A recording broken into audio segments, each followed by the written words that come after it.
Very welcome back to another episode of Side DFS Fantasy NFL Picks. I'm your host, Mike Rower 31. We are on week three now, and things are starting to come into focus. Like week one, you kind of react. When you get to week two, based on only 1 week. And I still really feel that this is kind of week three is kind of the end of the preseason because nobody really played in the preseason unless they're fighting for a roster spot and they don't have the timing, they're not in sync, they don't have the chemistry yet. But I think after this week, really start to get things in focus. And we got a lot of major injuries out there too. So there's a lot of question marks, but I think there's a lot of opportunity to have some really nice safe upside plays and mix in some other plays that will differentiate your lineup and hopefully get you some green screens. I had a good week last week. Cash was solid, and my GPP stack of New Orleans, of course, went off and smashed. I mean, it didn't make me rich, but I had a um, you know profited a couple $100, which I'll definitely take on a Sunday, rather than losing a couple $100. So let's jump into week three here. First game we have is Denver Broncos and Tampa Bay Buccaneers. 40.5 total, which seems kind of high, although the Jets and Patriots was 39 total. So Buccaneers favored by 6.5 here at home. We'll have to see.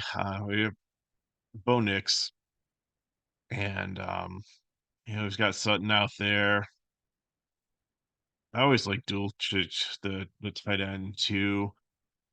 Josh Reynolds, like there's some nice pieces here, but I guess it's Tampa Bay defense. I mean, they're going to have to throw the ball because Tampa Bay has just always been so stout against the run.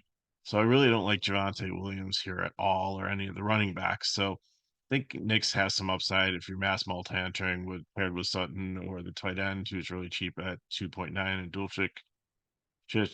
But other than that, I'm probably going to hammer the Tampa Bay side here because I really like this.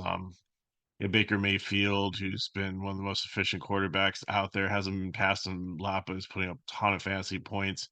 Evans been kind of a disappointment. Godwin is the one in like the slot that's been catching most of the balls. And again, against this Bronco defense, I think he'll just be back out there again and have a really good week. But Evans eventually is going to catch some long balls and definitely be in play, and out in the tight ends always too. One thing we really need to watch here is the Rashad White situation. He doesn't have he is still questionable, I believe. Actually, I think he's clear. But he had some issues in practice. He's a little bit banged up and I have to see because if he's not in for some reason, if he goes through warm-ups and they decide, even though they thought he was going to go, he's not going to go. And we saw that with like Evan Ingram and a couple and McCaffrey and a couple people this season. Then Bucky Irving is waiting in the wings and even being a blowout here too. Like if I've won, I love because I'm gonna be playing a lot of Tampa Bay defense, especially in cash. They're like the best buy for me here against this Denver team that's super struggling and it's going to be hot out there, also 88 degrees. So I really like the defense. I think the offense is going to struggle with the time change and everything.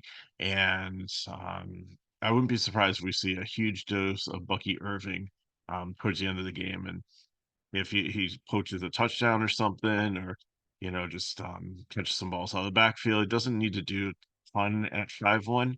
I know he's only 1,000 less than Rashid White. Rashid White's priced down just because he just hasn't produced like we thought he would so far this season. Next up, we have the Philadelphia Eagles and the New Orleans Saints, a 49.5 total. This is my second favorite game of the slate, second highest total on the slate. Should be a close game. I think it's a 3-point spread favoring New Orleans, who's off to an amazing hot start. Eagles had the stunning upset against the Falcons, let them back into the game, and they ended up losing by field goal. I feel like playing Philadelphia, Syracuse did the same thing against Stanford on Friday night. So Eagle side of the ball, Hurts, I think, is going to be like one of the top quarterbacks in cash here. He's got the running upside. Even though he's down, Brown as one of his wide receivers, he still has some nice options here, and Barkley's been very strong to begin the season. So Hurts definitely in play, Barkley's in play.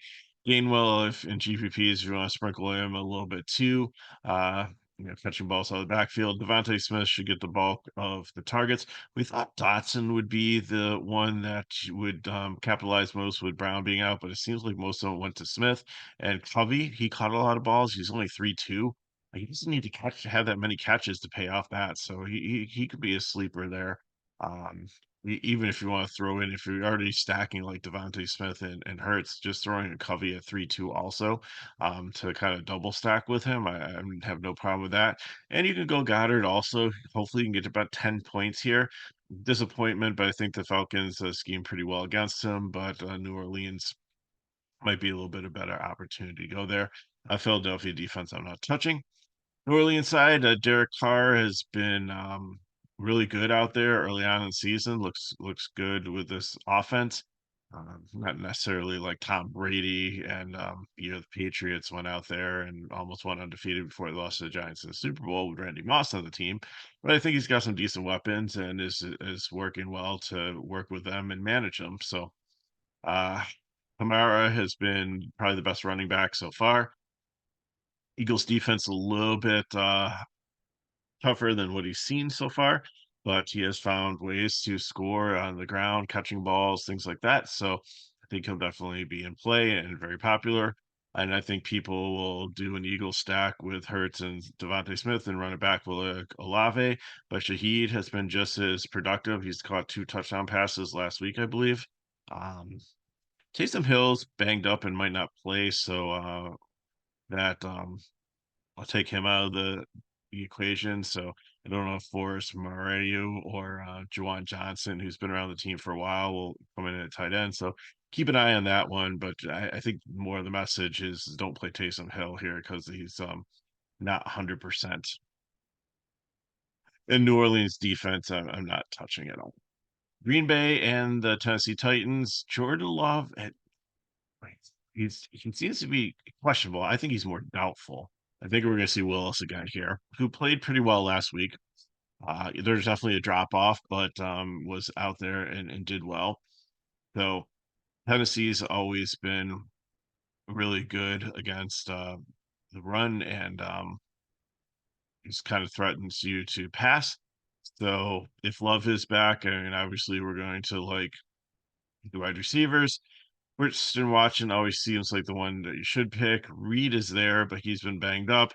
Um, Definitely my favorite if you watch these videos of the wide receivers because they do plot for him and or scheme for him, and they do like jet sweeps and screens, and he gets like touched out of the backfield too. So I think that Reed would be my favorite if it looks like he's gonna be healthy. Then Watson would be the second. If Reed's out, then Dubes will definitely move up. Josh Jacobs, I think, can be in play also, although I think there's many other better running back choices out there, and I really don't like him against this Titans defense. And then Tucker Craft emerged as like the top tight end over Luke Musgrave, who was the one last year, even though he was injured a lot. But last week, Craft got banged up, so Musgrave look like. So I really just don't know. It's kind of a scratch off lottery ticket, but they're both cheap enough that if you're doing some stacks and 150 max, put one in one lineup, put one in the other lineup, and hopefully eventually you'll get it right. Tennessee side, I don't really love anything here. Don't love Will Levis as a quarterback yet. He's young and still developing. I will have to keep an eye on the Tennessee backfield. Spears is questionable if he's out, then they'll just give more of a run share to Pollard, and you definitely can run on Green Bay. Ask Saquon Barkley. Wide receiver wise, like Ridley showed up last week. DeAndre Hopkins is still around, but it's getting kind of dusty. Tyler Boyd is there too as a nice possession receiver. I would definitely save the 1,000, and you probably get more points out of Boyd than Hopkins if you are looking for a cheaper wide receiver. Although Ridley's not bad at 6K, but again, you have Will Levis throwing to him, and Okonkwo, the tight end, has been in play too. But I really like the Titans defense. If you're not playing Tampa Bay, they would be my second favorite on the slate, and I probably would pair them with Tony Pollard. So maybe I wouldn't go Levis. I'd maybe put if I'm building a stack here, I would go Ridley as wide receiver to work to get them ahead. Pollard is the hammer, especially if Spears is out to control the clock. The defense, and then I would probably run it back if I had to with Kristen Watson. Colts and Bears. I can't believe that I put this as my fifth favorite stack, but I looked at the total and it's a 1 point game, so it should be close. And we'll have to see what happens here. But Indianapolis is probably the biggest run funnel defense. They want you to run the ball against them normally, but I hear that they have a lot of defensive players out in their defensive backfield. So Caleb Williams has really struggled with the speed of the game as a Chicago Bear. Like I think he has a lot of talent. I think it will eventually come. I don't think we want to call him a bust yet, and this might be a good right spot for him. So I think he's in play. I don't really like Swift and Herbert, even though the Colts can be run upon. I just think that's just kind of a mud puddle of a um, backfield there. And but I do like DJ Moore. I do like a Dunze, those two wide receivers in his cash plays. Um, and then tight end Komet really hasn't done a ton.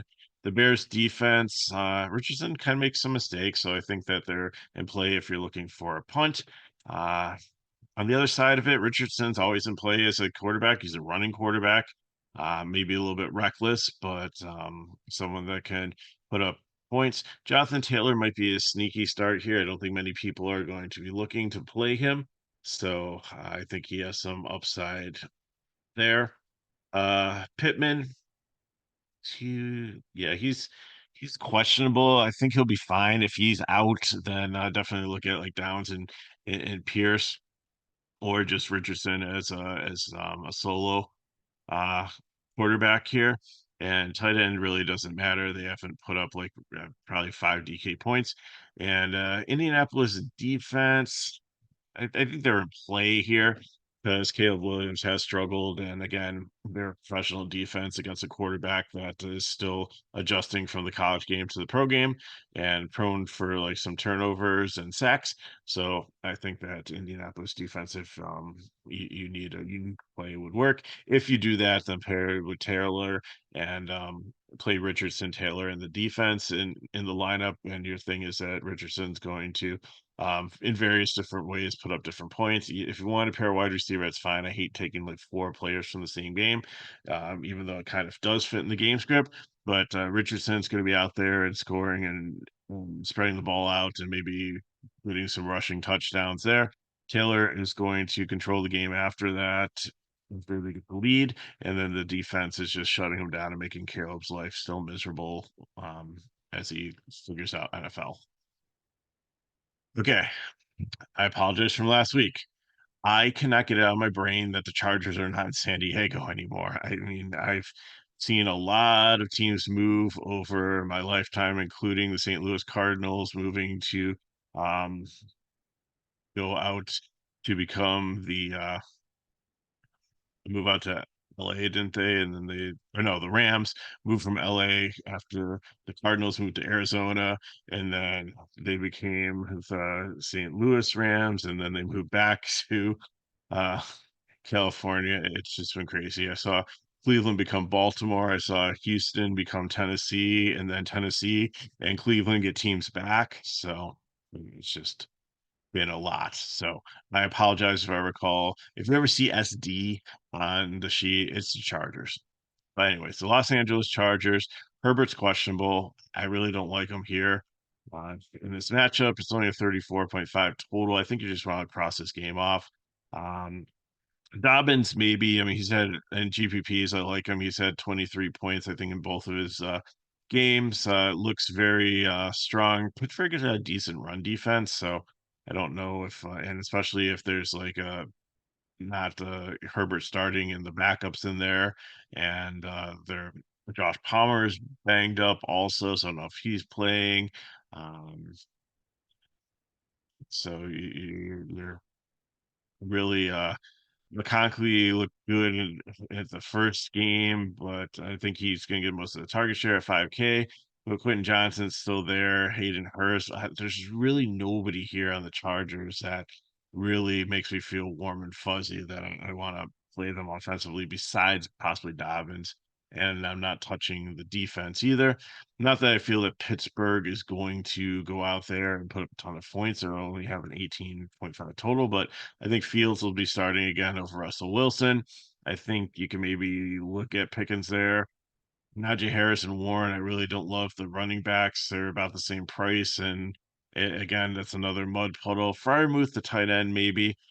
So if I was doing anything from this game, maybe I'd take Fields, the Pittsburgh defense, and maybe like Fryermuth if I'm running it back, again, Dobbins I like in GBP, but maybe McConkey, just because he seems to just rank um, the targets all add up and the catches for him. Now here's the game that I really do like: Houston and Minnesota. It's a 1.5 point game with a 46 total. Mixon is injured. I think he break his leg or something, so he should not like a major shattered end of the season, but I think it's his fibula, which I think is the bone at the bottom of your leg, like right around your ankle. So he's going to be out for probably 6 to 8 weeks. So hopefully he's happy healing to him. But Cam Akers is going to come over to the Rams. He should be able to slot in there and do well and fit in this offense. It's similar to what they ran in the Rams. Like, so the verbiage and the blocking schemes and stuff should be fine, should be seamless. Not the same caliber, but he's going to be uber chalk just being your starting running back on a team. He's projected to have anywhere between 12 and 15 DK points, and he's only 4.7K. So DJ Stroud, I don't struggle as having him as your starting quarterback in cash either. I think people will be pairing him with Collins or Dell is very popular too, just because Tank Dell he's just like Reed, but he's a much cheaper version. He has running plays called for him, screens and things like that. He's a downfield threat. Had an amazing year until he broke his leg last year.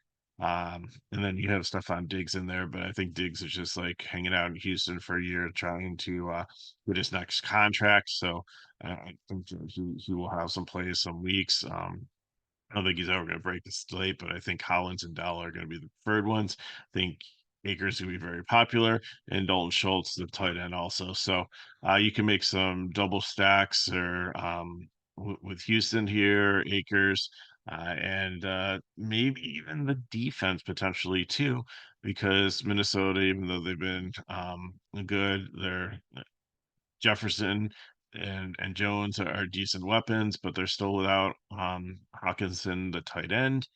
They are lost with the right receivers and Addison, who was a decent up and coming player. So Darnold, he doesn't inspire confidence in me, but if you're going cheap for and want to get off like Chalk Carr or maybe Geno Smith will have ownership, I think you can play Donaldson. I think he'll be less than 10%. Aaron Jones, I think, is solid. In the cheap range, although Acres is 12 um $100 cheaper, so I think most people will gravitate towards him. But I don't struggle with playing Eric Jones in here. Justin Jefferson is always the top wide receiver, the highest projected for like anywhere 20 to 25 DK points. He's had a touchdown in his first couple of games. He's only had like 4 catches in each game, but the yardage is there, the touchdowns are there. Um, and I think the production will still be there too. It doesn't seem to be like a huge target monster so far this season. Like I said, the catches aren't adding up, but the targets are there, so I think he still has the potential. If you want to run back, Naylor, I don't mind either. You caught a touchdown last week. I'm pretty sure I can't really remember if it was called back or not, but you at least I saw him in the end zone with a ball in his hands at one point. And then Munt, the tight end, is another punt play if you're looking for a cheap sub 3.5 K tight end that can get you um like 8 to 10 points potentially. Next, we have New York Giants and the Cleveland Browns, a 38.5 total, another low total. And this game probably has one of the widest spreads at 6.5. Cleveland's a negative 300. They should go out there and absolutely um, destroy the Browns, not offensively, but I think more so like holding them um, down and not allowing them to do anything. Daniel Jones has been erratic on offense. He's just turnovers and just really he's come back from the injury still and just really hasn't been there. Singletary has shown some upside, but I have him a fade this week. Cleveland has such a great run defense.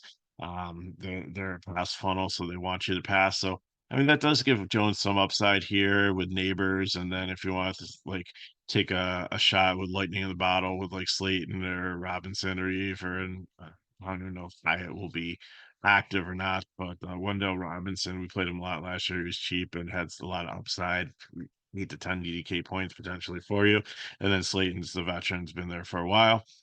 Tight end wise, I'm probably not touching any of them because I think Bellinger should be the guy, but Theo Johnson's in the mix, and then you have Manhurts if he's um, ready to go. I'm not touching the even though Cleveland has struggled at times offensively, and Watson isn't exactly lighting up the scoreboard. I still think the Giants are not a good choice to take on defense.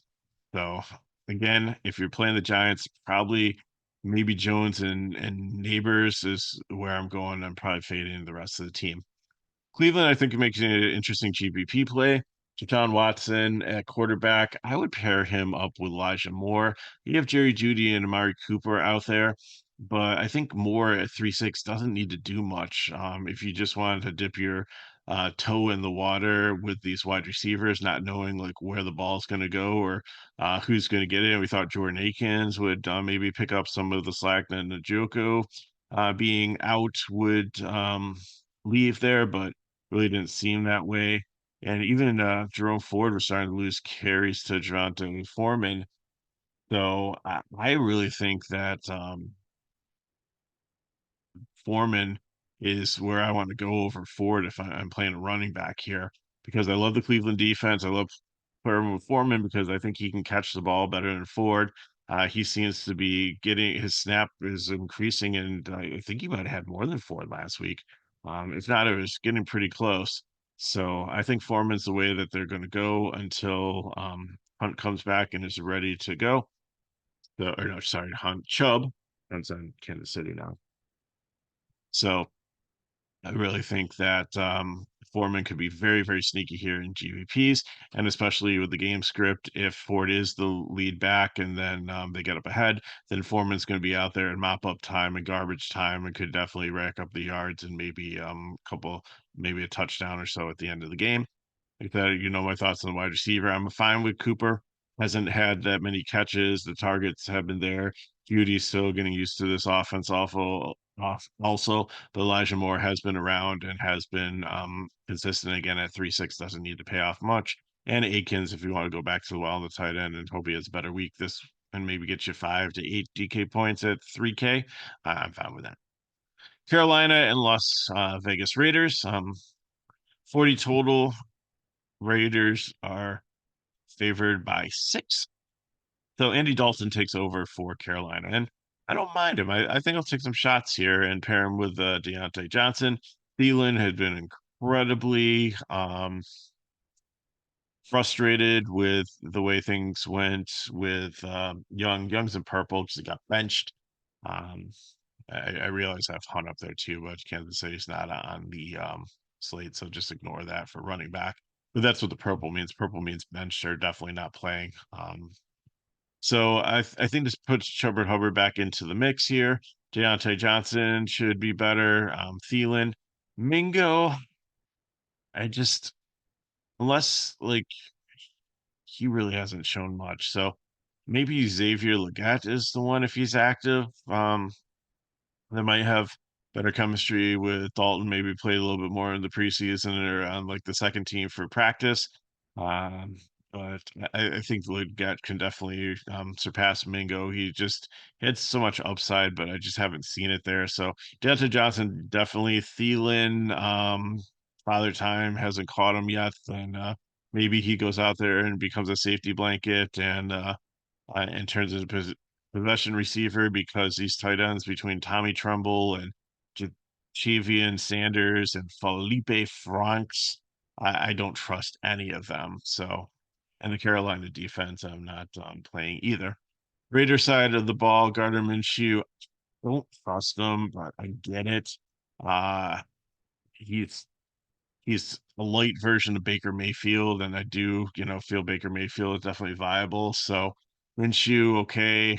Devontae Adams, Brock Bowers has become like a powerhouse at tight end, so I like them too. Zamir White struggled a little bit. Uh, Not really where I thought he would be. He's got Alexander Madison behind him, the guy who played at Minnesota. And filled in for a lot of injuries and had a pretty solid season for the last couple of years. So maybe that's I, hopefully it doesn't become a like you have a duel in that backfield too. I don't think it'll be a factor, but anyways, uh White's only 5.5 a, so it's not super expensive. But I don't think it gets you more than 15 DK points. So if I'm playing the Raiders, probably gonna but then again, if I'm playing the Raiders defense, I want somebody, and maybe I take Madison in that one because if they're out there and they're ahead and they got a big lead and they're trying to kill the clock, then maybe Madison's the one that comes in garbage time. So Minshew, yes, if you're pairing him in a GPP with like Adams or Myers or Bowers, Bowers you can play as a standalone tight end. Zamir White, I'd only play or Madison with the Raiders defense, but I think you can play the Raiders defense if you're willing to pay up as a standalone without pairing him with anybody else on the team. Dolphins and Seahawks, Tua. I got a letter from my fantasy league from the NFL Players Association saying they can no longer draft any more quarterbacks this year because I lost Love in week one, I lost Tua in week two. So I picked up Derek Carr. So if he gets injured, then I know it's a thing. But Skylar Thompson is coming out. He had some experience last year with this team when Tua was injured, so it's not like he's coming into something completely new. But again, I think you have to temper your expectations on the rest of the team here. There's still 41.5 total, but Seahawks are favored by 4.5 to 5. So Skylar Thompson, I think, is a GPP dart. Tyreek Hill, if you can get up to him, is always a solid play. Waddle is always a solid pivot off of him. I really like a Kanye here. With no Mostert, you have Jeff Wilson and Jalen Wright, the young guy, as lurking there, but this is a Kanye's. He just is getting the carries, he's getting the work in the running game, the passing game, and he might be relied on even more so with the young quarterback here. And I think you can look at Johnny Smith too until some of these wide receivers get a little bit more healthy and they get a little bit more depth there. So Tua said he's not retiring. He said he's going to come back in a few weeks once the cleared concussion protocol. They put him on the IL, so I think he needs to at least be out 4 weeks. But again, I think Miami makes for an interesting GPP play. On the Seattle side of it, Geno Smith has always been solid. Without having Walker in the backfield, Charminat is another one that should get carries and at 6K could potentially get up to 20 DK points. So another one I like there. Wide receivers, Metcalf has been solid. Jackson Smith, the Jigba, has become probably the most reliable target. So, and could definitely be surpassing Metcalf pretty soon as the wide receiver one. Lockett is still lingering there, but Father Time's catching up with him. His role is definitely diminishing. And Font as a tight end is somebody that I think you can consider. Also, at 3-5, I think you can get you a solid 5 to 7 points. On to the rest of the 4 o'clock games. 49ers and Rams, the battle of the banged up. 43.5 total here. San Francisco is a 25 total. If you're betting, I would take the under on that. I think that's way too high with the amount of weapons that they've lost here. Um, it used to be a defensive game. I think it's going to, I would say the total might only be like 35 to 37. I just don't know where these teams are going to go with all the weapons that they lost. So starting with San Francisco, you still have Brock Purdy, who is an outstanding quarterback and a good game manager, even though he doesn't want to hear that. That's what ends up happening. Jordan Mason is still a great value here at 6.2. He'll probably be the highest owned player in fantasy if Akers is not. Houston, Ayuk is the last wide receiver standing here with Debo out, probably 30, 35, 40% ownership in cash, but he's still a little bit rusty. So have to take that consideration. Missed a lot of the preseason with the contract pulled out, practice and stuff, and it shows. But hopefully he'll have to get it together soon. I don't mind Jennings also taking a shot there. I think he can get anywhere 10 to 15 DK points at 4.1. I think is a great value if he's able to run his routes and catch some balls. Between like Chris Conley and Bell and Cowing, I don't think they're going to factor in. I think maybe you get one right if you're 150, um, maybe one in percent, like or less than 1%, like maybe in one lineup, try first of all, see if they're all active, Conley and Bell. And then Saubert has to take over for Kittle, who's out at tight end. So I think it's gonna be Purdy, Mason, and Ayuk is where you want to go here, and some Jawan Jennings. On the Rams side of the ball, you have Matt Stafford still, and Kyron Williams has been solid as running back, but they lost Nakua in week one. They lost Cup last week. Cody Parkinson has been very solid at tight end, but who's left here is Demarcus Robinson and Tyler Johnson and maybe Jordan Whittington. Or Tutu Atwell is still around there, but they've given him chances. Like he's a deep threat, but other than that, it's kind of a one-trick pony.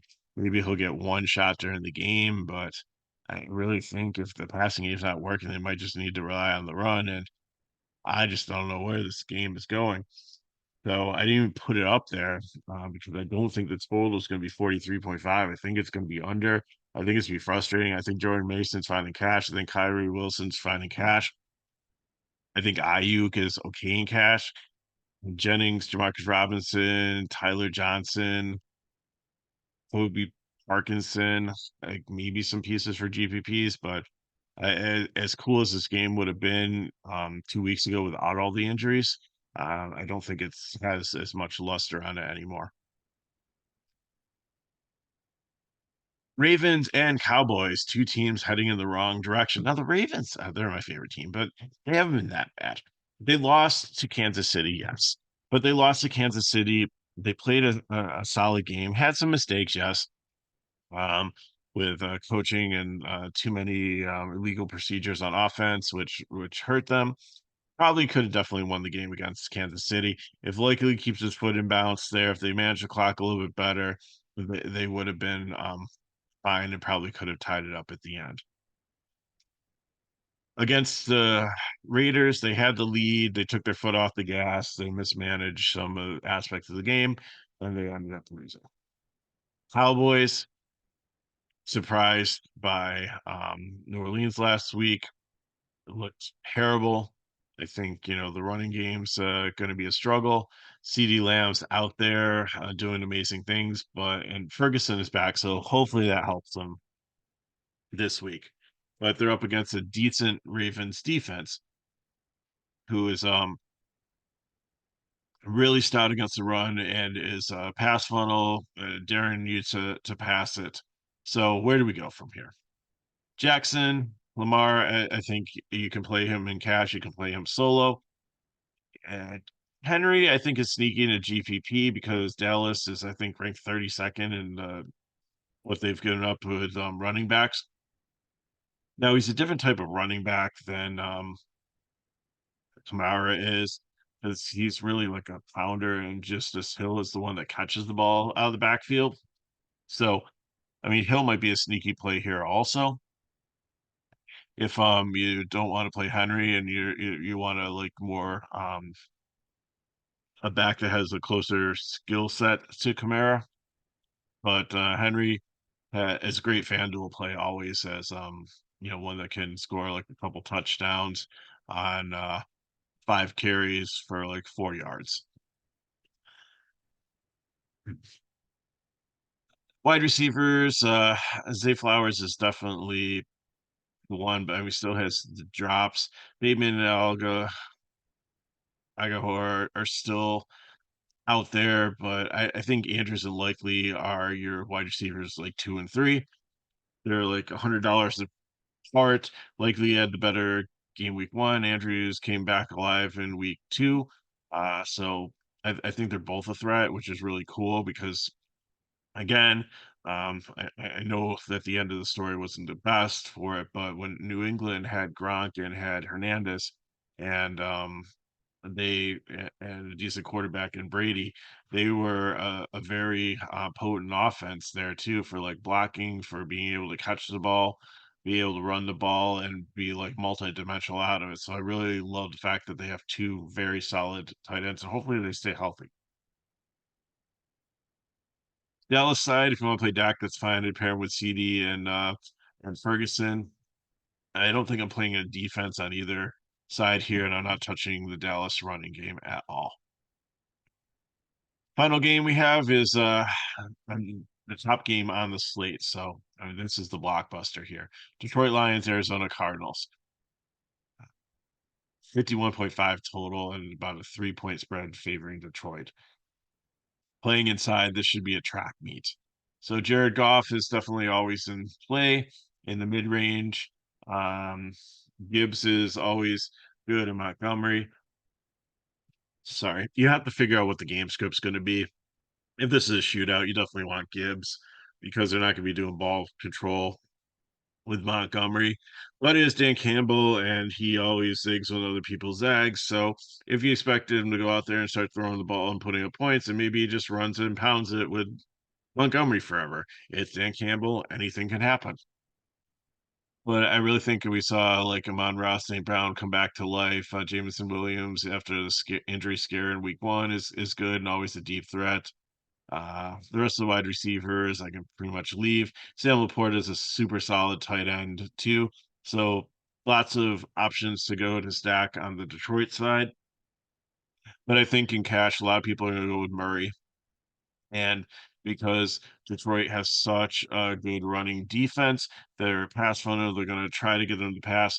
Marvin Harrison finally welcome to the NFL a week late. Everybody was playing week one, and then I think a lot of people kind of gave up on him, but then he came back, so now they'll probably be back on him, and he'll probably not do as well. But anyways, he did have two touchdown catches and looked decent last week. McBride is where I usually like to go to pair with Murray. It's just such a solid tight end, second in target share. Dortch has been a cheap wide receiver option that we've played a lot from,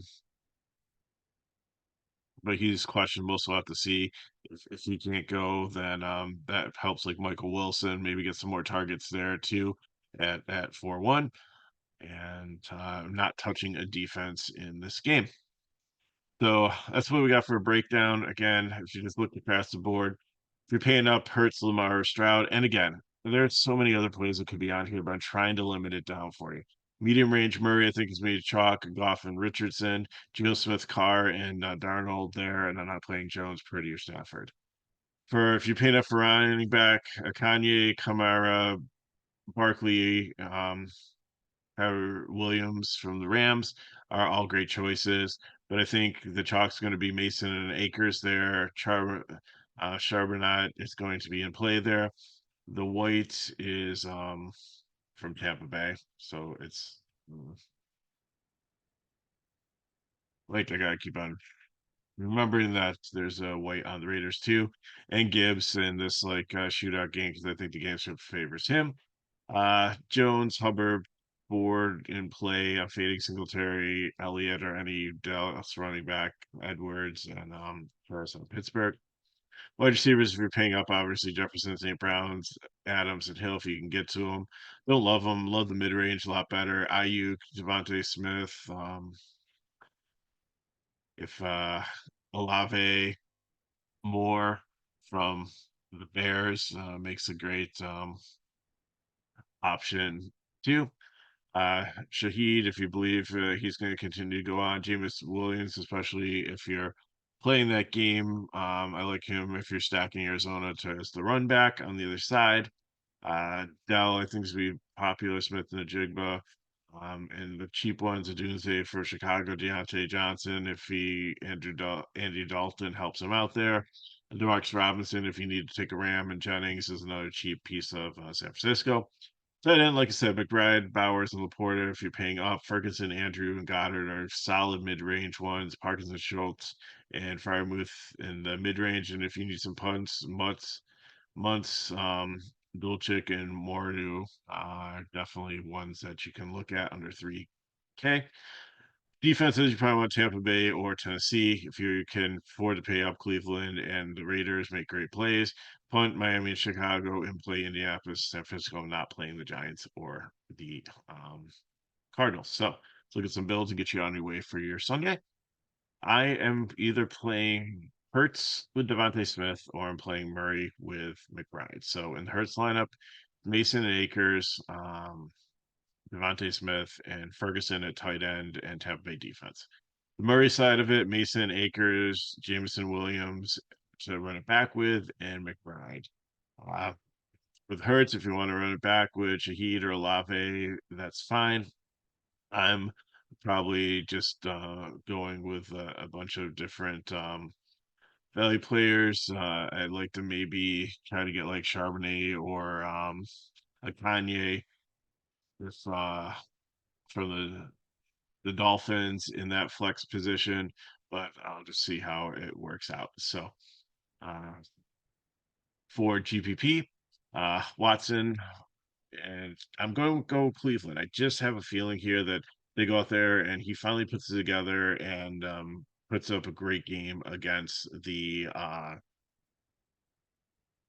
Giants. So Moore, like I said, is really cheap. If you want to switch that and go with Mari Cooper or Judy, if you got a feeling, I'm fine with that. Andrews at tight end, Cleveland, and like I said, Foreman, I think at running back over Ford. I'm going to take a chance. There's a GPP, got to be a little bit different. And I think I have too many ends in there, but I want to go Henry here too for Baltimore because I just saw how that uh, Dallas has just been attacked by the run. Again, if you want Justice Hill there, save some money, that's perfectly fine too. If you don't think Watson is good and you want to put Lamar in there to pair with Andrews and build it that way, then that's fine. But that's kind of where I'm sticking. Like some of the fill-ins I'm considering there for wide receiver. Like I said, if I could pay up for like Hill, if I could pay up for Jefferson, like Godwin, I really like as someone I think could have a really good week. So and Jay Scott got his in there, so a little bit preview there on the video. So he's got Gino, he's got Mason, he's got Charbonnet, Metcalf, Devontae Smith, like I do, and has Bowers in for tight end. So it's a solid lineup also. So, if you want more information on FSI DFS, you can go skip to the video and you can get all our cores and all the updates and everything. If these videos help us back, like, subscribe to the channel, and share with your friends, please. And if you have any questions, put them in the chat below and we'll try to get back to you. Help you out with that. So, thanks for watching. Good luck in your contest. Hope you have an amazing weekend, and I'll see you next week for week 4.